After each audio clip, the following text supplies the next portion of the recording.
Hola chicos, ¿cómo están? Soy el profesor Giancarlos y así inicia el curso de historia. ¿Pero con qué tema, profesor? Con el tema de la sociedad romana. Pero para empezar a hablar un poco de la sociedad romana, tenemos un poco que ver antes sus antecedentes, el contexto en el cual inicia la sociedad romana, ¿ya? Ahorita hay que entender que estamos en la sociedad esclavista.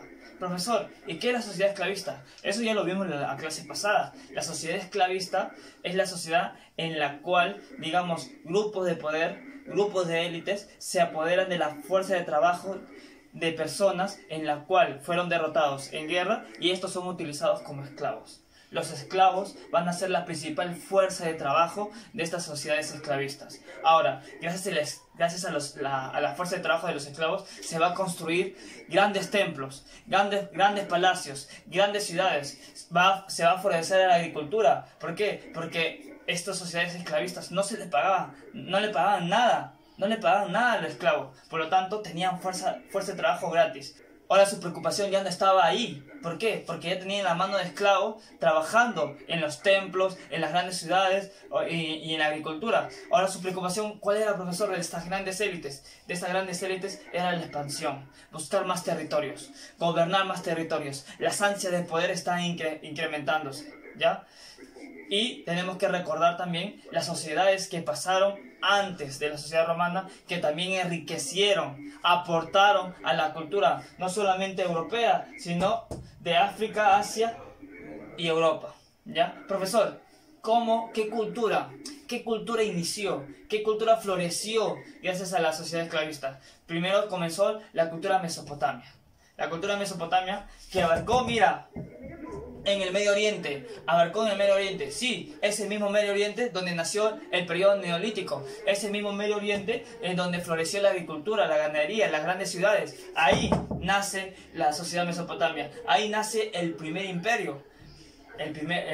¿Cuál es el primer imperio, profesor? El imperio acadio, con el Sargón I, no sé si te acuerdas. Entonces, acá, en el Medio Oriente, nace la primera gran sociedad, la sociedad mesopotamia. Profesor, ¿favorecido a qué? Mira, favorecido a dos ríos. ¿Te acuerdas tú el nombre de esos dos ríos o no? Sí, yo sé que te acuerdas. ¿Cómo se llamó? Tigris, muy bien. Perdón, Tigris y Éufrates. Acá, en esta parte de acá, se da la sociedad mesopotamia, ¿ya? Una de las primeras sociedades en la cual se desarrolla un poco la tecnología, donde la rueda se utiliza, donde aparece la escritura cuneiforme, donde aparecen los templos sigurats, donde la matemática también florece, la aritmética y la geometría, el calendario lunar, entonces los signos zodiacales, la cultura mesopotámica, digamos, que también era una gran comerciante porque comercializaba, mira, con el continente africano y con el continente. Gracias a la civilización mesopotámica o a la cultura mesopotámica, Europa adquiere los conocimientos debidos para desarrollarse, ¿ya? Pero eso lo vamos a ver poco a poco. Entonces, después de Mesopotamia surge otra gran sociedad, pero ya no en la parte de Medio Oriente, sino en el mismo continente africano. Profesor, ¿de qué sociedad estamos hablando? Ah, no sé si te acuerdas de este río. Si te acuerdas de este río, ya te acuerdas de la sociedad en la cual estamos hablando. ¿Qué río es este? Muy bien, el río Nilo. Este río Nilo, ¿qué sociedad abarcó?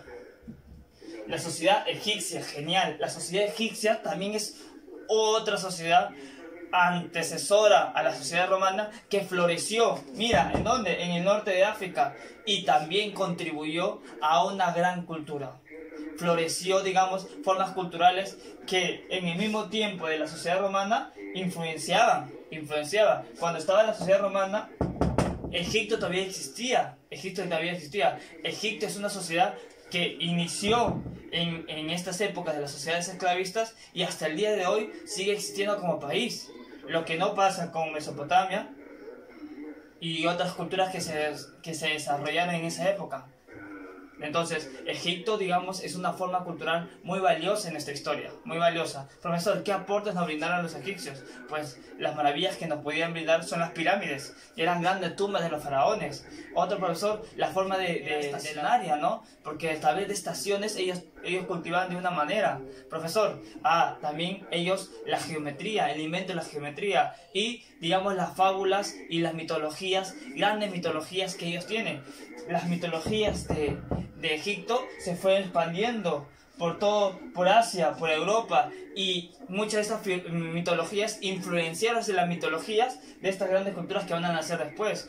¿Como cuáles, profesor? Como el libro de los muertos, en la cual menciona cómo el hombre pasa a otra vida, ¿no? A otra vida, sí. Y ahora cómo nuestra vida va a ser juzgada por un Dios, ¿no? Acá va a estar, digamos, esta idea de juzgar nuestra vida. Cómo te comportas, de qué manera obraste en vida. Entonces, inicia muchas mitologías de sus dioses que van a ser influencia en otras sociedades. ¿Ya, chicos? Bueno, sigamos. A ver, ¿qué otras sociedades más abarcaron? Ya tenemos, mira, en Asia, en Medio Oriente, Mesopotamia. En el norte de África, Egipto. ¿Qué otras sociedades antes de la sociedad romana también vimos? Acá se encuentra, en Europa. ¿Qué sociedad? De Grecia. Sí, muy bien. Esta parte de acá. Esta parte de acá es muy importante, ¿ya? Esta parte de acá del continente es muy importante. Surge la sociedad griega y con la sociedad griega surge, digamos, una de las cunas de la cultura de la humanidad. Con la sociedad griega, digamos, y su aporte cultural se va a manifestar en todo el mundo y se va a manifestar, digamos, de manera en la cual los conocimientos que se dieron en esa sociedad griega hasta el día de hoy siguen siendo grandes aportes, ¿ya? En la sociedad griega, con su gran cultura, hasta el día de hoy sigue siendo uno de los grandes aportes, ¿ya? Hasta el día de hoy. Hasta incluso el latín que se hablaba en la sociedad griega es nuestra lengua madre, ¿ya? Es nuestra lengua madre del español que nosotros hablamos, ¿ya, chicos? Entonces, eso hay que tener en cuenta, eso hay que tener muy en cuenta en la sociedad griega. Entonces, profesor, tenemos Mesopotamia, Egipto y Grecia como sociedades, digamos, antecesoras a la sociedad romana. Sociedades en la cual influenciaron demasiado, mucho a la sociedad romana, ¿ya? Influenciaron demasiado y mucho a la sociedad romana. Entonces, muchos de esos aportes los vamos a ver acá, en la sociedad romana, ¿ya? Muchos de estos aportes que le dieron, vamos a ver acá en la sociedad romana, ¿ya, chicos? Entonces, profesor, muy bien, pero también quiero que me digas qué hay alrededor. Mira, quiero que te recuerdes algo muy importante. Este espacio de acá, este espacio de mar que separa Europa, África y Asia, es el mar Mediterráneo, ¿ya?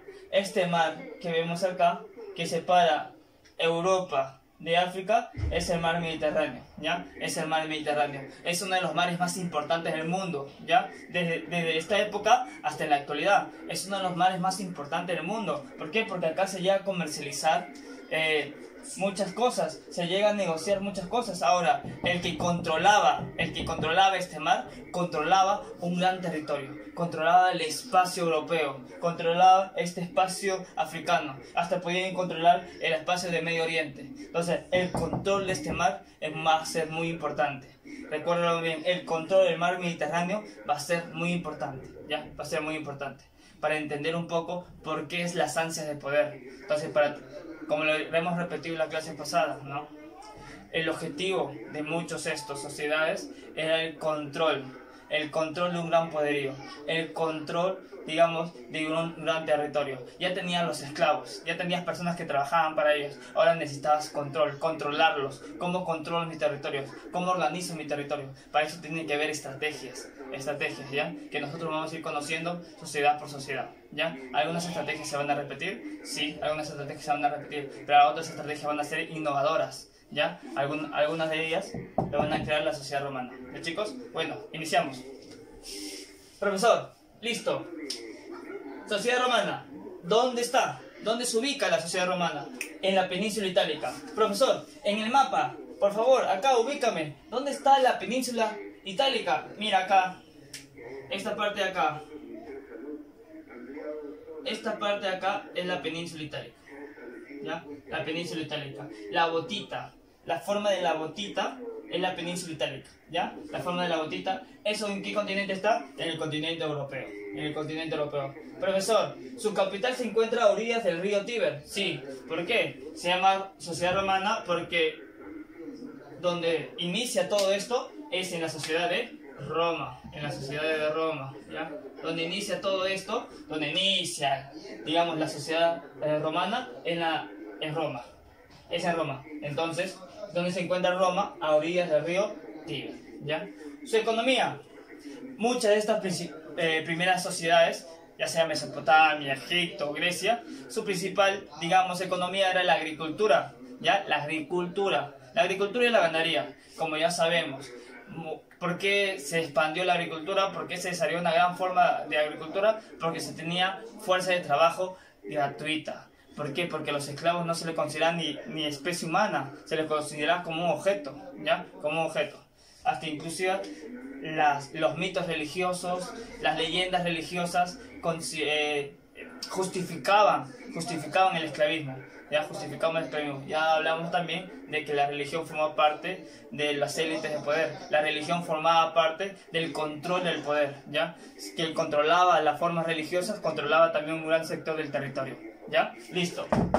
Entonces, fueron agricultores y ganaderos en su economía, ¿ya? Ahora, el esclavismo patriarcal, como ya le dije, el esclavismo patriarcal. Entonces, el esclavismo está bajo un sector, bajo un cierto élite, ¿ya?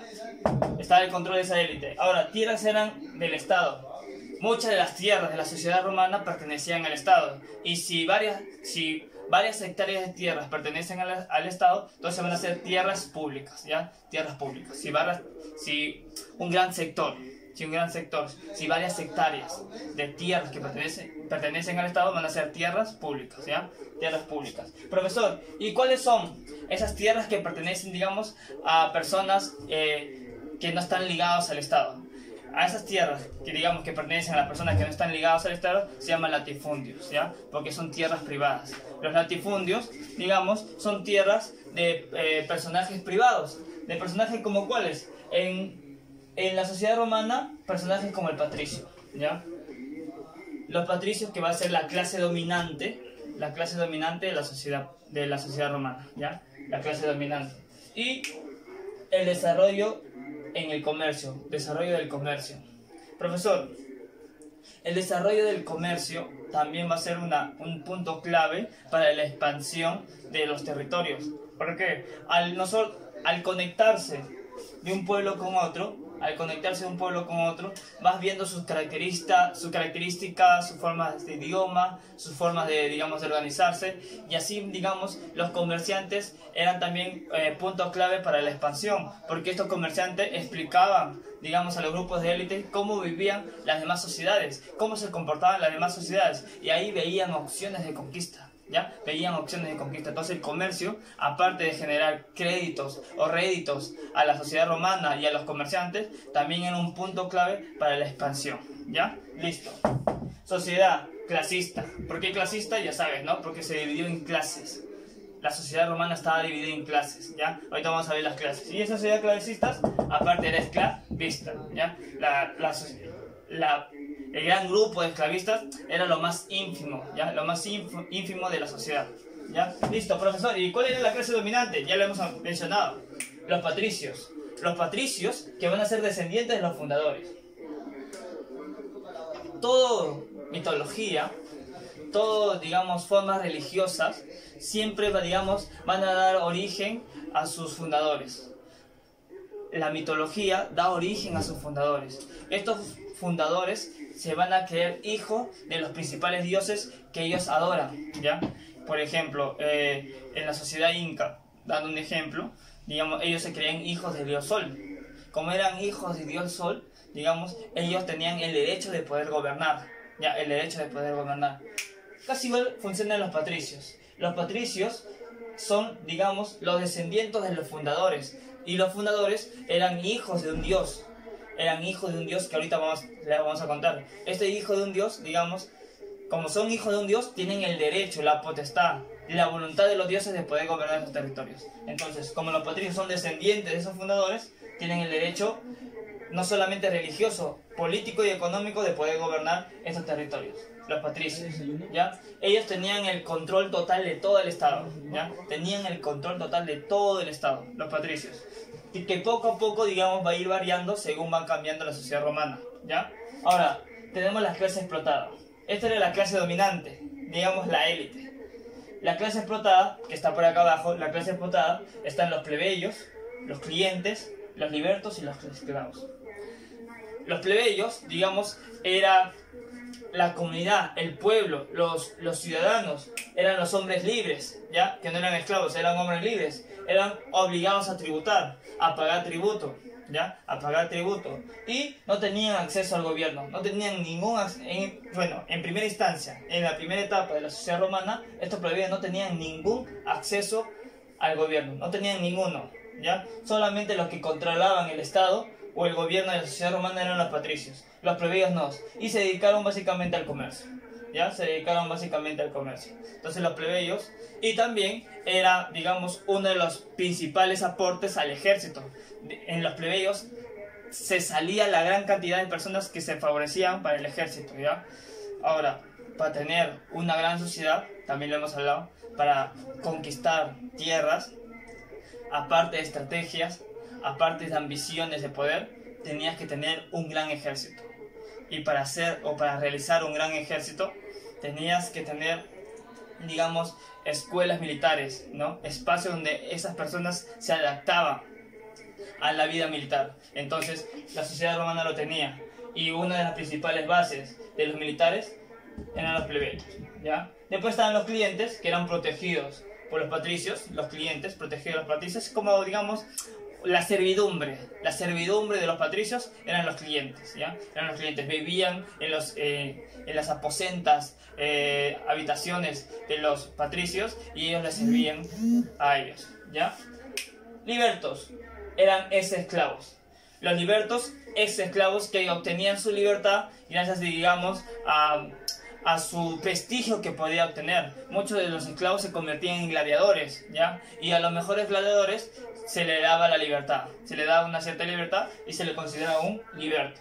Y están ahí los esclavos, la principal fuerza de trabajo. Como digo, gracias a estos esclavos, las sociedades de esta época, estoy hablando de Mesopotamia, Egipto, Grecia, Roma, digamos, en su arquitectura, en su forma de vida, desarrollaron o, digamos, se expandieron de tal manera que hasta el día de hoy perdura, pero gracias a una fuerza de trabajo explotadora, gracias a una fuerza de trabajo, digamos, de humillación que lo hacían los esclavos. Si no tuvieran los esclavos, si no hubieran tenido los esclavos, esas sociedades no se habían desarrollado tanto arquitectónicamente o, digamos, también políticamente, porque gracias a la base de la fuerza de trabajo de los esclavos, estas sociedades se pudieron desarrollar de tal manera. Ahora, profesor, ¿por qué no se construyen arquitectónicamente cosas como se construyeron en la sociedad romana? ¿Por qué no se construyen, digamos, arquitectónicamente cosas como se dieron en la sociedad egipcia? Porque actualmente costaría. Yendo con la sociedad romana, vamos a hablar ahora de cómo surge, cuál es el origen de esa sociedad romana. Como lo estamos viniendo diciendo, como ya estábamos hablando, toda gran sociedad surge con un gran mito. Las grandes sociedades, digamos, se basan en la religión para crear, digamos, su poder, ¿no es cierto? La religión va a ser una de las fuentes principales para generar poder en otros territorios, para, digamos, para someter a los demás. La religión va a existir o van a ser como sometimiento a las demás personas. Entonces es por eso que ellos creaban una serie de mitos para que la gente viera de cómo se originó este gran pueblo y que las personas que nacieron de ese gran mito son los verdaderos, digamos, líderes y los verdaderos fundadores. Roma no es la excepción. Roma también tiene un gran mito que fundamenta su nacimiento. ¿Ya, chicos? Comenzamos. El origen de la sociedad romana. Ahí está la leyenda de Rómulo. ¿De qué se trata esta leyenda de Rómulo Remo? Mire, se dice que el rey Numitor era el rey de Alba Longa. Alba Longa se encontraba, digamos, a las afueras del río Tíber, ¿ya? A las afueras del río Tíber. Este rey Numitor tenía a su hermano, un hermano menor, llamado Amulio. Amulio tenía intereses políticos de gobernar Alba Longa. Tenía intereses políticos de gobernar Alba Longa, pero no le correspondía ser rey, puesto que Numitor era el mayor y el heredero de la corona, ¿ya? Cuando Numitor se hace rey de Alba Longa, Amulio crea una estrategia para derrocar a su hermano. Entonces, en un tiempo determinado, derroca a su hermano y él se apodera del reino de Alba Longa. Para ello, crea un plan para que nadie le pueda destronar el trono. Primero, destierra a su hermano. Va a desterrar a Numitor, sin nada, digamos, sin objetos valiosos, y lo destierra de Alba Longa. Y a sus hijos de Numitor, pues lo mata. A todos los hijos de Numitor los mata. Pero solamente queda una hija con vida. ¿Cómo se llama su hija? La Rea Silva. Rea Silva, digamos, es una de las hijas de Numitor que Amulio le deja con vida. ¿Por qué? Porque tenía a Amulio otros planes para Rea Silva. Le iba a hacer sacerdotisa para que Rea Silva ya no tenga hijos y sus hijos de Rea Silva no puedan, digamos, ostentar la corona de Alba Longa. Entonces le hace sacerdotisa de una diosa y lo encierra ahí en uno de los castigos del reino de Alba Longa. Le encierra a Rea Silva en uno de los castigos del reino. Ahora, encerrada Rea Silva, el dios Marte, el dios de la guerra en Roma, el dios Marte, se enamora de Rea Silva. Y una de esas noches de soledad va a los aposentos de Rea Silva y pues la toma. Tiene, pues muchos dicen que la viola, otros dicen que fue con aceptación de Rea Silva. Sea lo que sea, Rea Silva y dios Marte pues conciben a dos. Después de una noche entre dios Marte y Rea Silva queda embarazada. De dos gemelos, Rómulo y Remo. Al enterarse eso Amulio, al enterarse de que Rea Silva quedó embarazada y producto de ese embarazo nació Rómulo y Remo, pues Amulio decide llevarse a estos dos niños a ahogarse al río. Para ello, digamos, obliga a una de las sirvientas que lleve a estos dos niños al río y que se queden ahí, que el río se lo lleve y que se ahogue.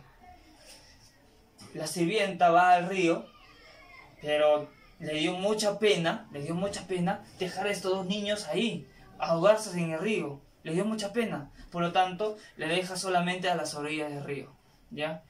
Y lo deja a los dos niños y se va y le deja su suerte. En eso aparece una loba, ¿ya? Una loba que ve a los dos niños llorando y le da de amamantar. La loba a los dos niños. ¿Cómo se llamó la loba? Luperca.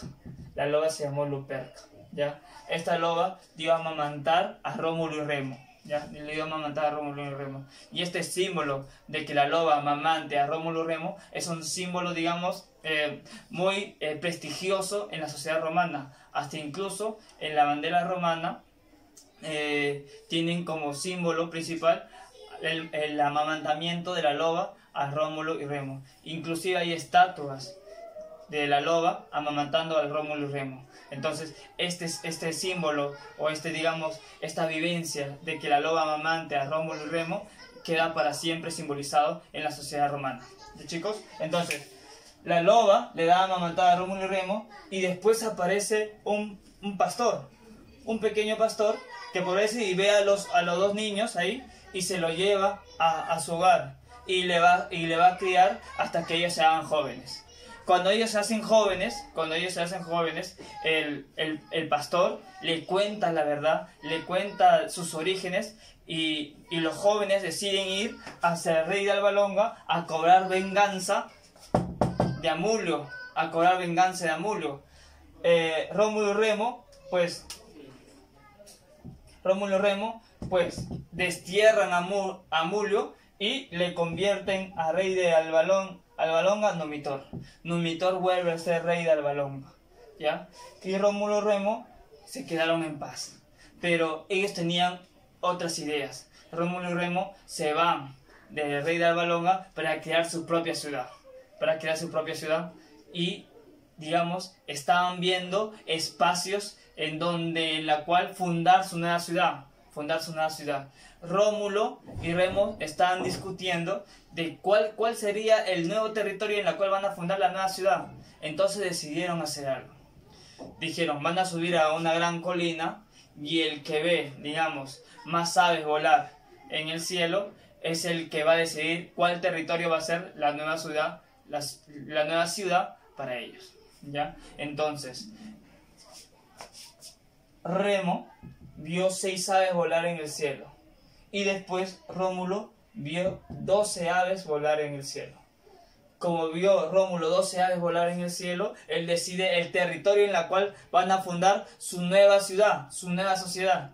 Pero Remo estaba celoso porque él quería otra parte del territorio. Por lo tanto, Rómulo hace y marca el territorio y dice, el que sale de este territorio pues va a pagar con la muerte. Y Remo, con actos de rebeldía, reta a su hermano y sale del territorio en la cual, digamos, trazó Rómulo. Al salir del territorio Remo, Rómulo agarra una piedra y lanza con mucha fuerza la piedra y le cae en la cabeza de Remo, dejándolo casi muerto. Y es así en cuando Rómulo mata a su hermano Remo para fundar la ciudad después de Roma.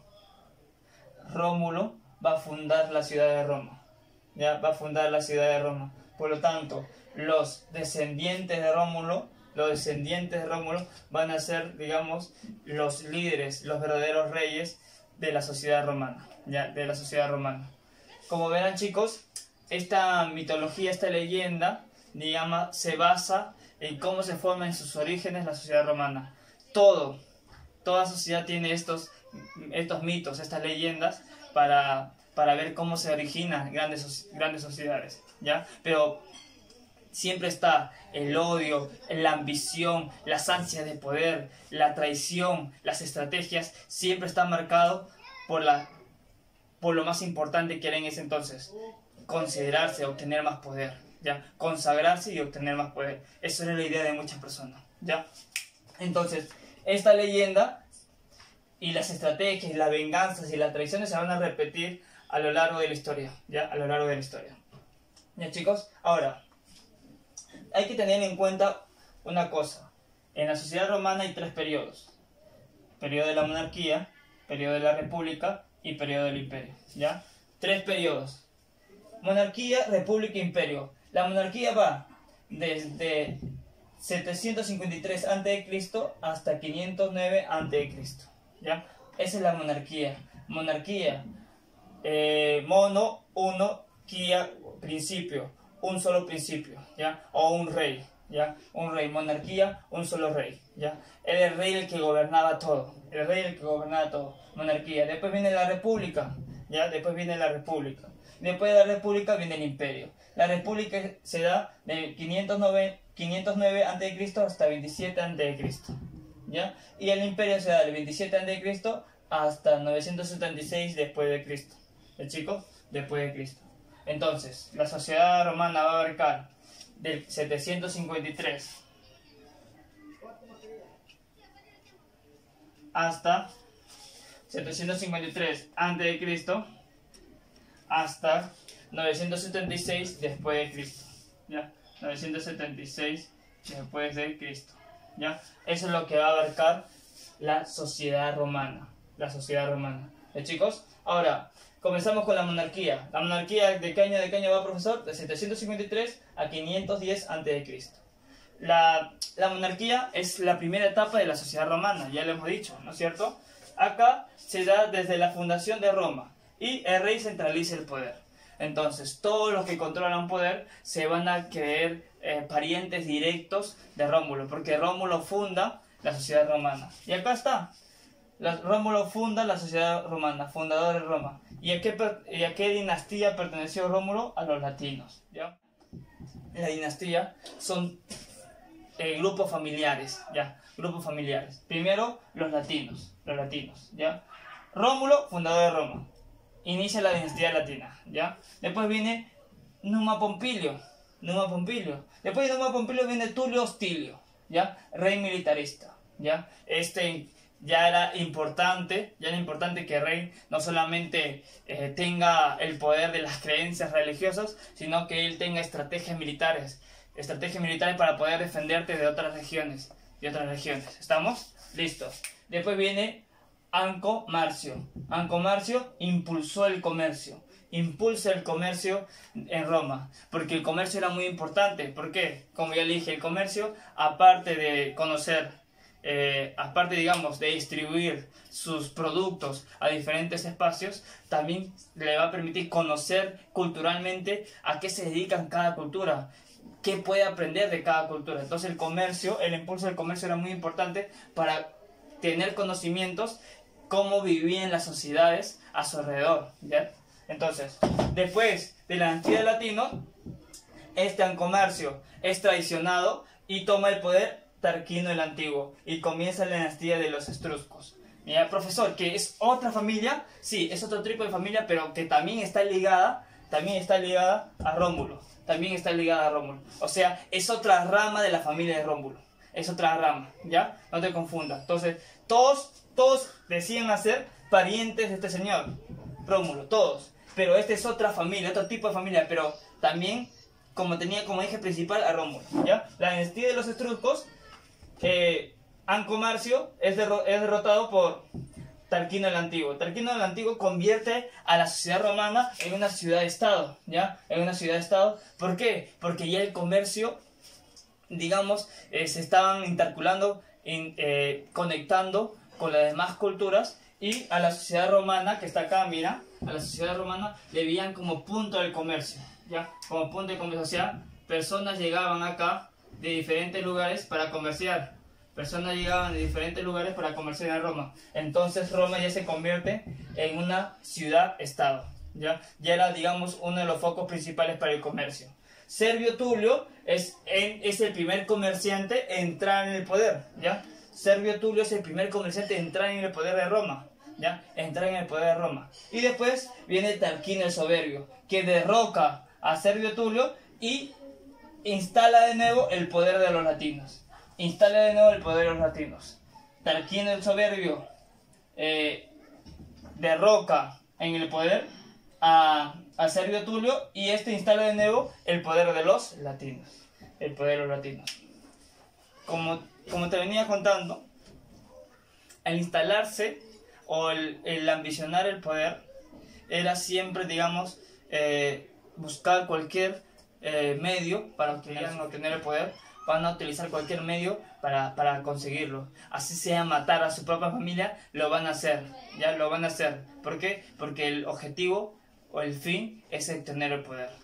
Las ansias de poder, digamos, estaban en estas personas, ¿ya? Es por eso que buscaban, digamos, meterse al poder con fuerza, o, digamos, buscaban una estrategia para derrocar a la otra persona, y así sucesivamente, ¿ya? Entonces acá va a haber golpes tras golpe por la ambición del poder, ¿ya, chicos? Entonces tenemos al Tarquino el Soberbio como el último rey de la monarquía, que instala de nuevo la dinastía de los latinos. Ahora, ¿a qué etapa nos vamos a evocar? A la República, ¿ya? A la etapa de la República. Ahora nos toca hablar sobre la República, ¿ya? La República Romana. A ver, ¿qué años abarca la República Romana? Abarca desde el 510 a.C. hasta 29 años a.C., ¿ya?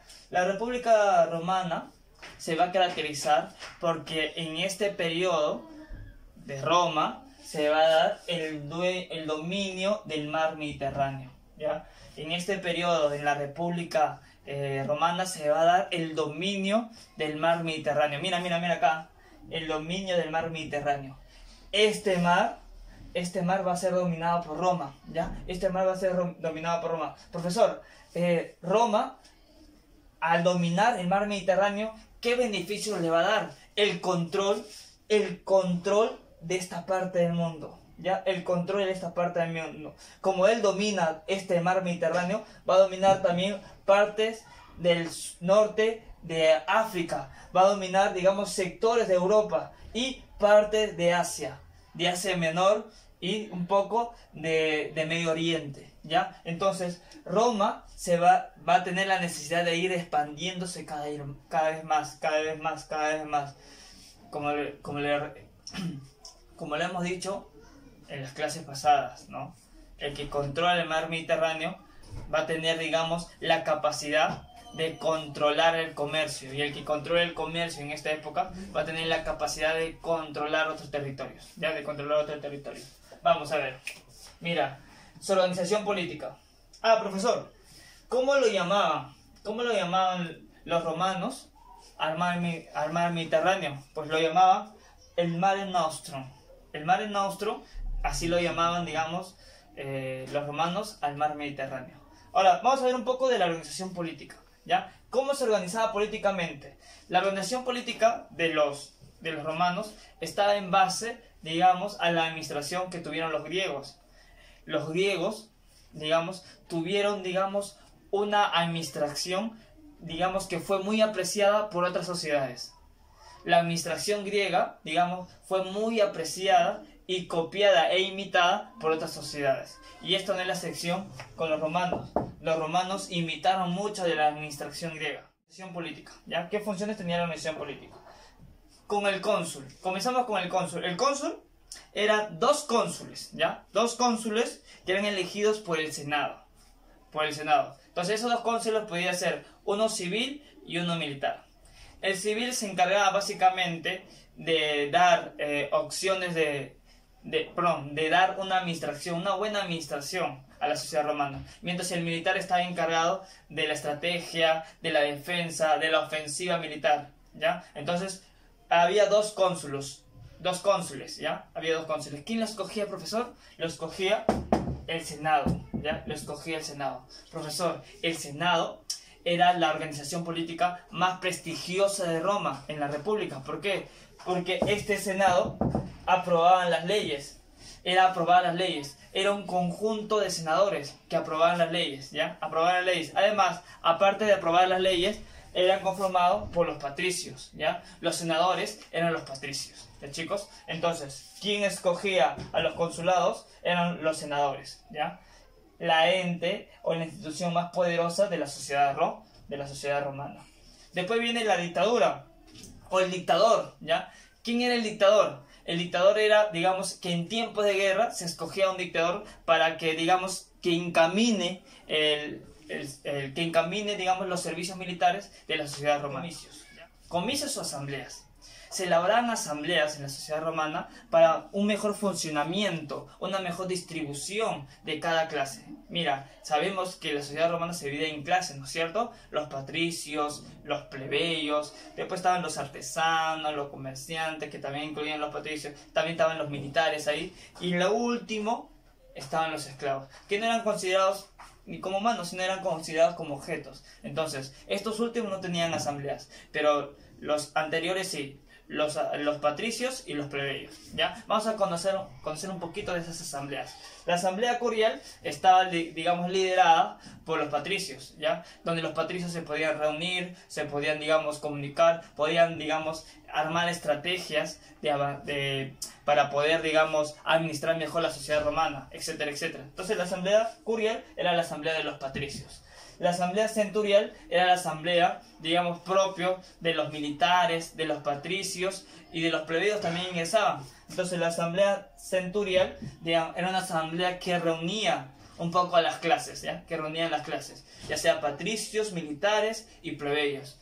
Y la asamblea tribal era la asamblea propia de los patricios, ¿ya? La asamblea tribal era propia de los patricios. En esta asamblea tribal, digamos, los patricios se organizaban de tal manera que buscaban una forma de obtener mucho más derechos que los que ya tuvieron o de lo que ya tenían, ¿ya?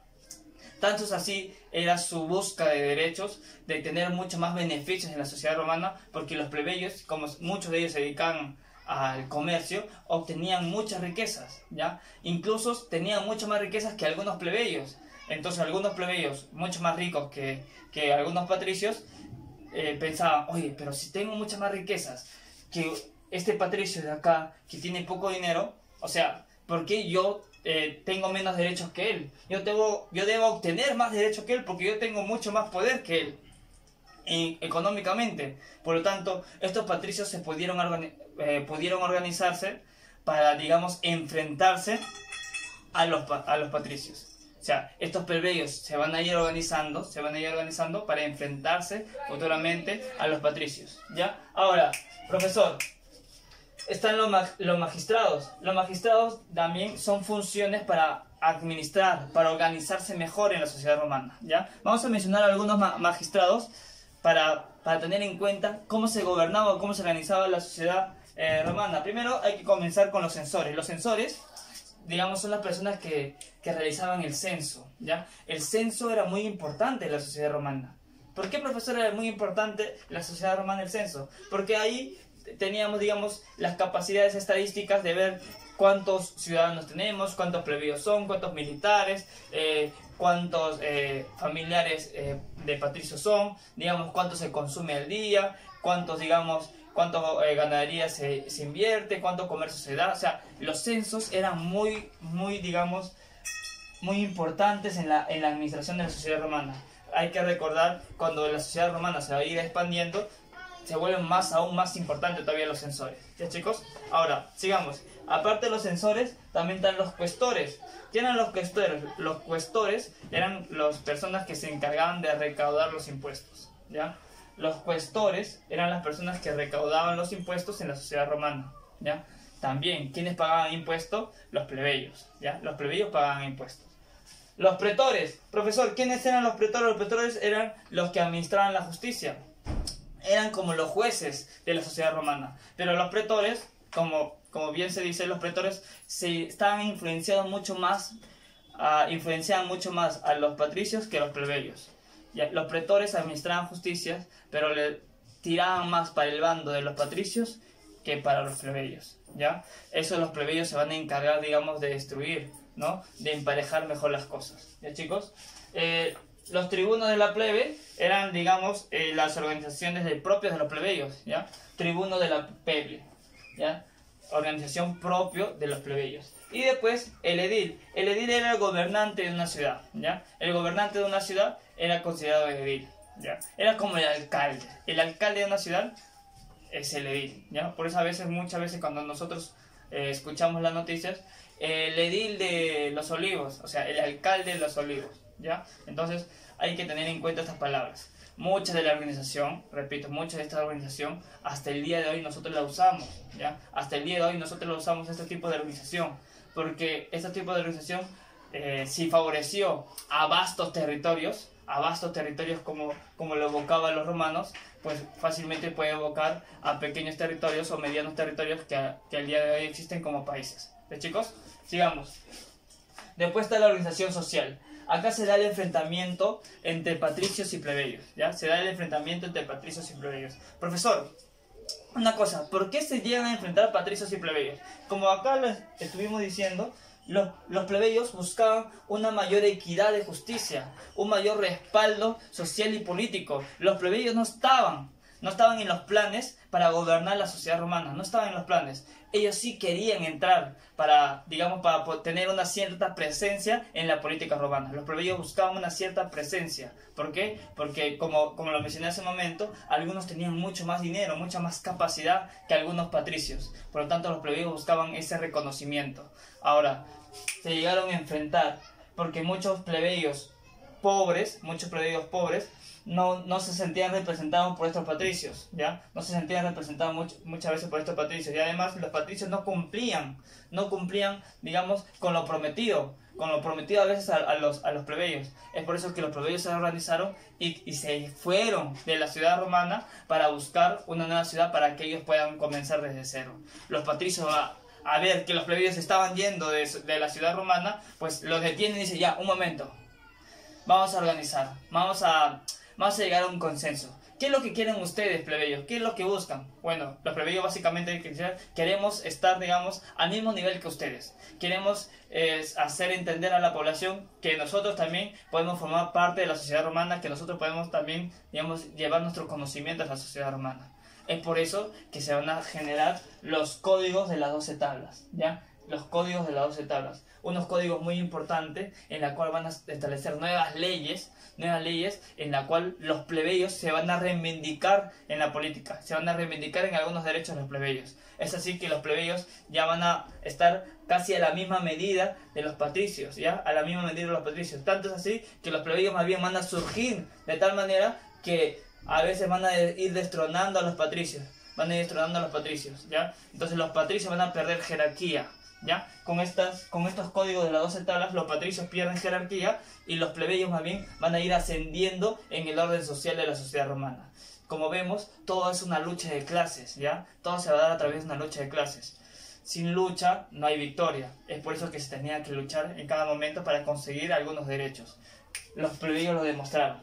Y profesor, ¿qué obtuvieron? Las dos principales leyes, ¿no? Ley de Canuleia y ley de Licinia. La ley de Canuleia es el matrimonio entre patricios y plebeyos. Por primera vez se iban a casar patricios y plebeyos. Por primera vez. Antes no existía eso. Antes solamente se casaban patricios con patricios y plebeyos con plebeyos. Ahora no. Con la ley de Canuleia, los patricios y plebeyos se van a casar.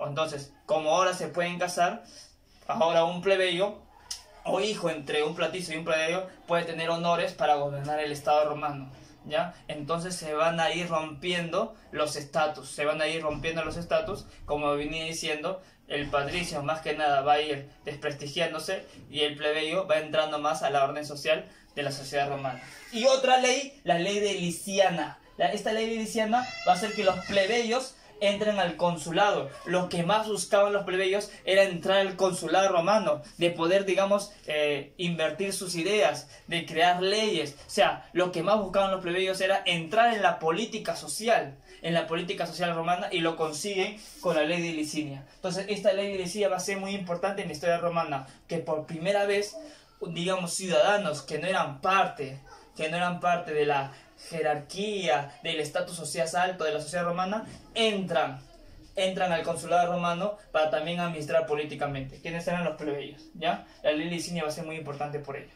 Bueno, chicos, hasta aquí nos quedamos en este video porque ya se hizo un poco largo, pero en el próximo video vamos a ver cómo, digamos, la sociedad romana se va a enfrentar a los cartagineses, ¿ya? En esta parte de acá, a los cartagineses. Y gracias a este enfrentamiento de los cartagineses, que se van a llegar las guerras púnicas, la sociedad romana va a apoderarse del Mediterráneo. Se va a apoderar del Mediterráneo y se va a lograr la expansión, la tan anhelada expansión, y se va a convertir en un gran imperio. Eso lo vamos a ver, digamos, la próxima clase, y cómo este imperio va a ser gobernado por algunos emperadores y hasta llegar al ocaso, al final del imperio romano. ¿Ya, chicos? Entonces les espero en el siguiente video, y sin más yo me despido. Cuídense.